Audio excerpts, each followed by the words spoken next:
La Chapelle Sextine, Hervé Letellier et Xavier Gors pour les dessins chez Estuaire. Est-ce que vous êtes romancier ou mathématicien? Je ne suis plus mathématicien. Au bout de 20 ans d'abandon des mathématiques, se dire mathématicien, c'est vraiment une très grande exagération. Non, parce que vous êtes oulipien, Oui. comme les Pérec. Oui. Est-ce qu'on peut rappeler ce que c'est que l'ouvroir de littérature potentielle En peu de temps. et les contraintes que ça impose? Bon, l'Oulipo, c'est un groupe qui regroupe à la fois des mathématiciens et des écrivains mathématiciens, et des écrivains non mathématiciens, et des mathématiciens non écrivains et des mathématiciens écrivains.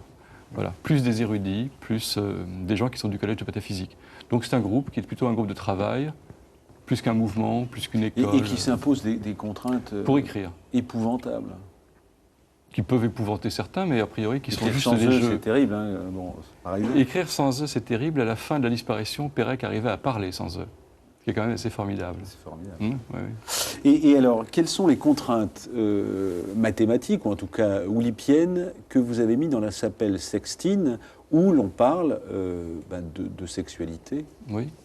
Il y a 3 types de contraintes. Il y a des contraintes qui sont des contraintes très simples. J'ai pris 26 personnages, 13 hommes, 13 femmes. A couche avec B, qui couche avec C, qui couche avec D, une première fois, ce qui fait un premier cercle, et puis ensuite un deuxième cercle, puis un troisième cercle. Donc ça, c'est le premier type de contrainte, ce qui fait que chacun des hommes couche avec une femme, avec 6 femmes, et que chacune des femmes couche avec 6 hommes.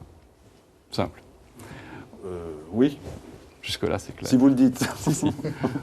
La deuxième contrainte, c'est une contrainte qui est une contrainte simplement d'écriture, c'est-à-dire que j'ai construit un triangle, puisqu'il y a 78 histoires, ce qui fait 3 fois l'alphabet, et que 78, c'est la somme des nombres de 1 à 12, ce qui fait qu'en les écrivant dans l'ordre, on a une première histoire, puis une deuxième qui a un petit rapport avec la première, une troisième qui a un petit rapport avec la deuxième et avec la première, etc., etc. Donc ça fait un joli triangle qui faisait la base de la Chapelle Sextine. Et puis enfin, il y a ce qu'on appelle une sextine.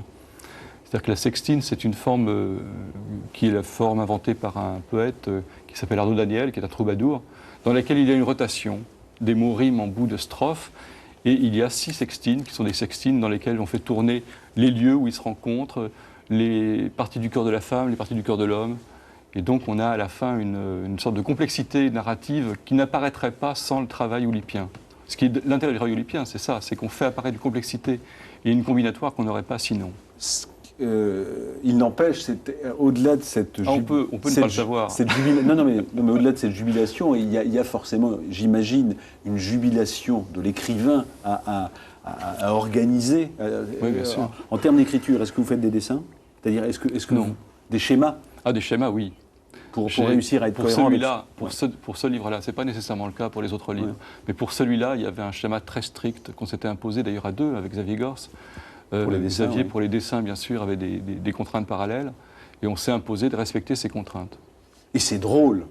Et je me disais oui. En sortant ce livre, c'est finalement le livre qu'on a envie d'offrir à toutes les femmes qu'on aime. Zach et Anna. Sous un porche de la rue des Francs-Bourgeois, Zach s'adosse au mur et attire Anna à lui. Par un entrebâillement des étoffes, il glisse la fraîcheur de ses vieilles paumes enseignantes sur la chaleur des jeunes fesses étudiantes. Il murmure à l'oreille d'Anna une phrase de Georges Bataille, « L'acte sexuel est dans le temps ce que le tigre est dans l'espace », dont la signification lui a toujours quelque peu échappé. « À demain », lui répond Anna en s'éclipsant dans l'escalier. C'est rageant, dans son caleçon, le sildenafil, molécule subrepticement avalée sous forme d'un comprimé bleuté, fait inutilement effet. C'est triste. C'est triste, mais du gâchis. Tout est de cet ordre. Wendy et Harry. « Yes, yes, yes !» hurle Wendy, empalée sur Harry sous les poutres apparentes de son 2 pièces du marais. Pieds à plat sur les draps en coton écru, main loin en arrière, elle s'embroche violemment sur la hampe dure et large, lui caresse ses cuisses tendues et admire ce corps juvénile et musclé. Elle monte et descend en répétant « Oui, oui » en français, cette fois. Harry, flatté qu'elle choisisse désormais de hurler en cet idiome, aimerait toutefois qu'elle change un peu de disque et se retient de lui lancer « Oui, quoi ?» Chaque fois que je couche avec cette fille, songe aussi Harry en sueur, je suis certain qu'une pelletée de terre tombe sur ma tête. C'est triste aussi, mais en même temps, bon, on voit bien le... Oui, les personnages sont très typés. En fait, c'était aussi l'argument qui était de dire que si on avait 26 personnages, il fallait que ce soit des clichés pour que finalement à la fin on s'y retrouve. D'où l'idée d'une sorte de table des matières où on peut les suivre histoire par histoire plutôt qu'une table des matières qui récapitulerait les histoires elles-mêmes. Voilà, hein, les histoires d'Anna, de Ben, de Chloé, de Denis. Hervé Letellier, vous êtes également romancier, dont l'éditeur de référence est le Castor Astral. Vous ressortez Le voleur de nostalgie, texte précédemment publié chez Segers. Qui sont les voleurs? Qu'est-ce qu'un voleur de nostalgie? Quels sont ces personnages qui volent les sentiments? L'idée de départ de ce livre, c'était... l'argument était la construction d'une correspondance entre des gens qui tous portaient le même nom et qui s'écrivaient parce que l'un d'entre eux était à l'origine d'une série de nouvelles dans un journal. Il écrivait ensuite à une première personne qui lui signalait quelques petites erreurs de style dans son écriture, et puis ça débouchait sur une sorte de grand chassé-croisé amoureux où il volait les amours de l'un, les histoires de l'autre, etc. Et donc moi, ce qui m'intéressait, c'était de construire finalement une histoire dans laquelle le lecteur se perd lui-même, une sorte de grande machination, une grande machination romanesque. Et j'ai toujours aimé le roman épistolaire parce que ça me paraît être dans la littérature une des voies possibles d'un véritable embrouillamini de construction. Et j'avais vraiment envie de construire ça. Et ça permettait aussi d'avoir plusieurs voies du jeu dans un même roman. C'est toujours intéressant les romans du jeu. Enfin, des romans dans lesquels on a des personnages qui disent « je », et quand tous disent « je », et qu'on fait apparaître différentes voix, il y a vraiment une émotion qui peut naître. La même chose en termes de technique d'écriture. Et c'est pas... quand on lit cet échange épistolaire, on se dit que à fabriquer, ça ne peut pas se faire dans la continuité. Vous êtes obligé d'imaginer, de poser chacun des jeux pour... Oui, je pense que certains écrivains agissent de la même façon, sans pour autant nécessairement être des oulipiens. Mais il est utile parfois qu'on ait une sorte de damier sur lequel on place ces personnages et qu'on puisse savoir comment ils bougent. Voilà. Et c'était un petit peu le travail là-dedans. C'est-à-dire placer des personnages, les faire bouger, leur donner un style très précis, de manière à ce qu'ensuite, dans l'écriture, on puisse faire ressentir ça. Vous avez aussi signé « Les amnésiques n'ont rien vécu d'inoubliable », 1000 réponses à la question « À quoi tu penses ?», toujours au Castor Astral. Et là, on est dans l'aphorisme. Hein. Oui, l'aphorisme, oui. Hein, oui. En tout cas, c'est de l'aphorisme. Il y a des formes qui sont aphoristiques, d'autres qui le sont moins. C'est aussi un biais pour faire un autoportrait sans faire un autoportrait.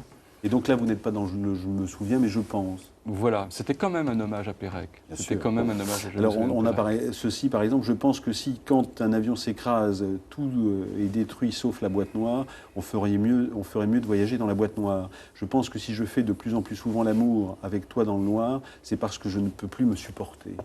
Une dernière question.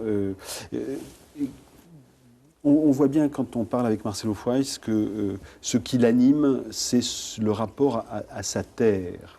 Donc l'écriture est une manière de s'extraire, hein, et en tout cas d'exister par rapport à sa terre. Chez vous, l'écriture, qu'est-ce que c'est? C'est une jouissance, c'est une jubilation? Moi, c'est un rapport à la langue, et pas forcément à la mienne d'ailleurs. C'est-à-dire? C'est-à-dire que j'ai y compris un grand intérêt pour des langues qui me sont étrangères, et dans lesquelles je perçois des choses qui ne sont pas forcément véritablement dans la langue de l'autre, mais qui m'intéressent. C'est-à-dire des musiques, des mathématiques, des musiques, des correspondances? Des logiques de pensée, par exemple. Je me suis beaucoup intéressé à la langue inupiaq, donc à la langue des terres du Grand Nord, la langue des Inuits. Et ça m'intéresse parce que c'est une manière de penser le monde qui ne peut pas être le nôtre, parce que la langue elle-même est différente. Et moi, ça m'intéresse, ces différences de penser le monde, parce que je pense sincèrement que le monde ne peut pas être décrit par la langue. La langue tente de s'approcher d'une description du monde, et on ne peut pas véritablement, lorsqu'on écrit, y parvenir. Je crois même que c'est une des raisons de l'oulipisme, des oulipiens. Les oulipiens ne croient pas que la langue puisse décrire le monde, et donc on peut jouer avec, puisqu'elle ne peut pas décrire le monde. Et c'est ça qui m'intéresse finalement, fondamentalement. Ouais. Un mot de commentaire, Don Valère? Oui, alors d'abord, passer des maths à la langue, c'est très bien, parce que les maths, c'est une science pour jeunes. Hein. La créativité en maths, ça va de 18 à 35 ans. Je connais les jeunes matheux. On était exclu de Bourbaki à 40 ans. Oui, la médaille Fields, ça est donné à 35-40 ans, alors que le Nobel est donné à 60 ans. Je connais les meilleurs matheux du monde de 18 ans, les médaillés olympiques, et je leur dis, vous avez 15 ans de créativité, pas plus. Alors, passer à la langue, c'est très bien. Alors le sexe et les maths, il y a un rapport évidemment. Le comble du mathématicien, c'est de passer ses nuits sur des inconnus, c'est pas tout à fait les mêmes. Il y a sûrement une jouissance dans l'amour. Il y en a une autre dans l'abstraction absolue que représentent les maths. Vous savez que les mathématiques, en grec, mathéma, c'est le disciple, c'est la science des disciples, c'est quelque chose qu'on ne peut pas faire seul, les maths. Il faut absolument quelqu'un pour les faire. En principe, l'amour, c'est plutôt avec quelqu'un aussi. Imagine. Mais ce n'est pas tout à fait le même genre de plaisir quand même. Il faudrait dire ça aux petits préparatoires. Vous savez, les élèves de classe préparatoire, c'est le monastère, ils aimeraient bien un peu dire des choses comme ça. Surtout que l'amour étant une équation à deux inconnus, Y a- il n'y a pas forcément d'une seule solution. y a-t-il une thèse B2 sur plus 4AB, oh là là, c'est dur. y a-t-il une thèse sur l'Oulipo et la masturbation? Je ne sais pas.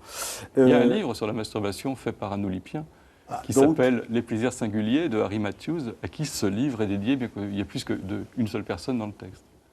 Merci de cette référence.